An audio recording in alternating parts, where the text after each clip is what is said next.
أعوذ بالله من الشيطان الرجيم.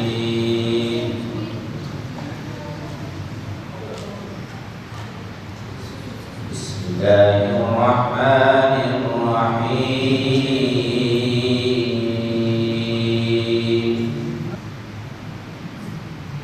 وإذ قال إبراهيم لأبيه آزر أتتخذ أصناما آلهة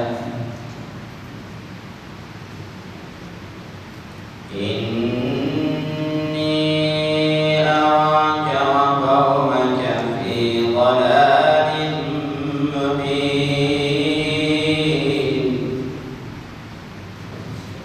İlçeler arası Şanlıurfa Bilecik'in sesindeyiz.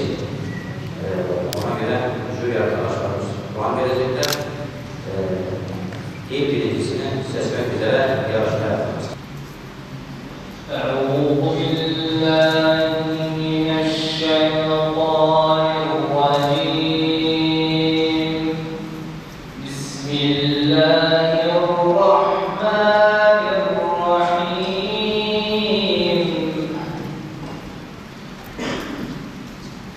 كما أرسلنا فيكم رسولا منكم يتلو عليكم آياتنا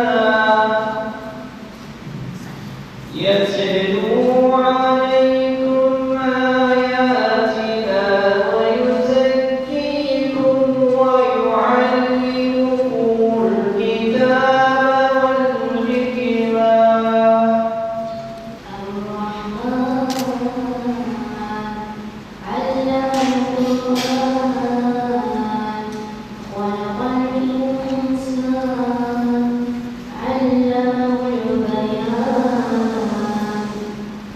الشمس والقمر بحسبان والنجم والشجر يسجدان. أعوذ بالله من الشيطان الرجيم.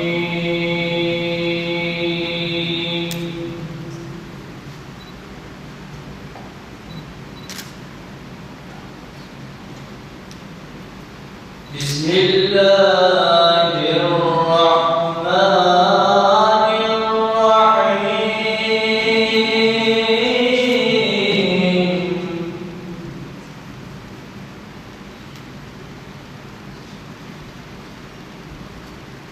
لا يستوي أصحاب النار وأصحاب الجنة.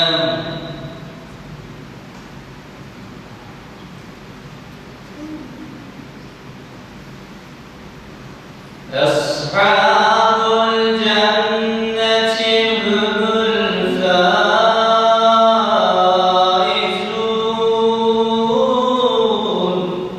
أعوذ بالله من الشيطان الرجيم.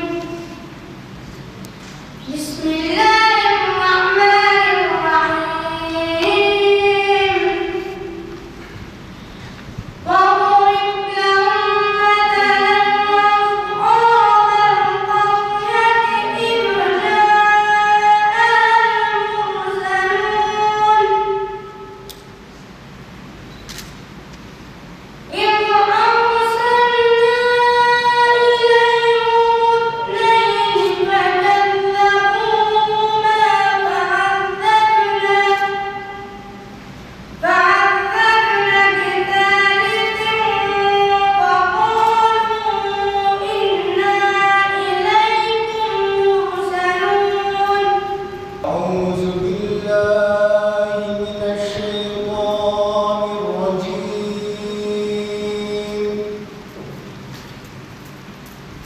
Bismillahirrahmanirrahim.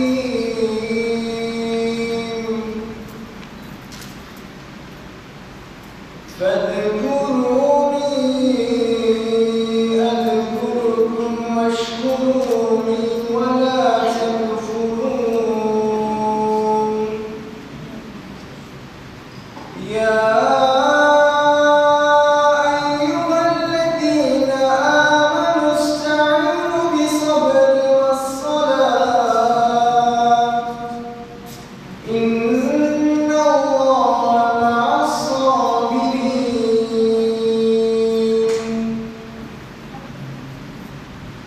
ولا تقولوا لمن يقتل في سبيل الله أموات بل أحياء ولكن لا تشعرون أعوذ بالله من الشيطان الرجيم بسم الله الرحمن الرحيم ولما برزوا لجالوت وجنوده قالوا ربنا أفرغ علينا صبرا وثبت أقدامنا وانصرنا على القوم الكافرين. Arkadaşlar hepinizin ayaklarına sağlık, dilinize sağlık inşallah. Tabii bu tarz Kur'an yarışmalarında biliyorsunuz kaybeden yoktur. Yani kim katılmışsa kazanmıştır. Çünkü biz bu Kur'an-ı Kerim'i sadece dünyevi başarılar için değil, malumunuz yani uhrevi yükselmeler için okuyoruz Allah'ın izniyle. Tabii aramızda en iyi olanı da seçmemiz gerekiyor.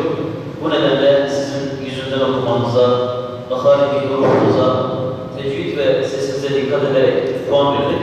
İnşallah bir 5-10 dakika içerisinde biz bunların toplamasını, bölmesini yapalım ve aranızda birinci ve ikinci ve üçüncüyü inşallah sizlere söyleyeceğiz. Allah izin verirse. Şimdi bizlere bir 5 dakika öğretiyorum inşallah. Bu sınava kadar muhakkak emek verdiniz, vakit ayırdınız. Allah-u Teala sizin vakitlerinizi zayi etmeyecek. Bunu kesinlikle iman ediyoruz ve bunu kabul ediyoruz inşallah. Çünkü biliyorsunuz Peygamberimiz buyurdu ki her kim Kur'an-ı Kerim okursa Kur'an okuduğu her harf için ona 10 sevap vardır. Elif, lam, mim mesela sadece bir harf değil, bir kelime değil, her birisi bir harftir. Elif, lam, mim demek dahi insana 30 harf, 30 sevap kazandırıyor insana. İnşallah Allah-u Teala emeklerinizi zayi etmesin. Eğer sizler buraya yarışmacı olarak geldiyseniz demek ki sizler de ileride Kur'an ehli olmaya, Kur'an hocaları olmaya aday insanlarsınız. Bu nedenle buradaki sıralamanızı asla bence önemsemeyin. Sizler buradan çıktıktan sonra inşallah bizler madem ki buraya sınava girmeye hak kazandık demek ki biz Kur'an ehli adayıyız diyerek kendinizi Kur'an'a daha fazla adayın ve inşallah bir dahaki sınavlarda daha iyi neticelerle ve daha iyi sonuçlar elde edersiniz. Şimdi bizler inşallah isimleri sayacağız. İlk önce 3.'den 1.'ye doğru gideceğiz. Birecik ilçemizden Mücahit Güneş 3. sıralamayı kazandı inşallah. Temennimiz olur ki Allah'ın izniyle bir dahaki seneye birinciliği bırakmaman gerekiyor. Demek ki sende bu gayret ve bu nitelik var. İnşallah bekliyoruz inşallah sizi. İkinci kardeşimiz Ceylanpınar ilçemizden Muhammed Demir. Allah kendisini muvaffak kılsın inşallah. Hocam başarılarınızı diliyoruz. 83.6 ile ikinci sırayı aldı. Gerçekten okurken ittifakla gerçekten çok güzel bir Kur'an okudunuz. Yani ağzınız Kur'an-ı Kerim'e çok uygun. Allah-u Teala başarılarınızı devam ettirsin inşallah. Tabii bir birincimiz olacak. Allah kendisinden razı olsun. Sesi, makamı ve maharici gerçekten birleştirmiş bir arkadaşımız. Tabii ki inşallah biz onu Türkiye genelinde çalışmalarda, Türkiye geneli sınavlarda ve yarışmalarda görmek isteriz. O da bizim Siverek ilçemizden Enes Gümüştaş.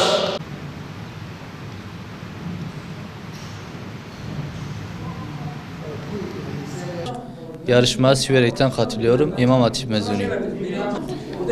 Çok mutluyum. Bu yarışma için çalıştım, emek harcadım.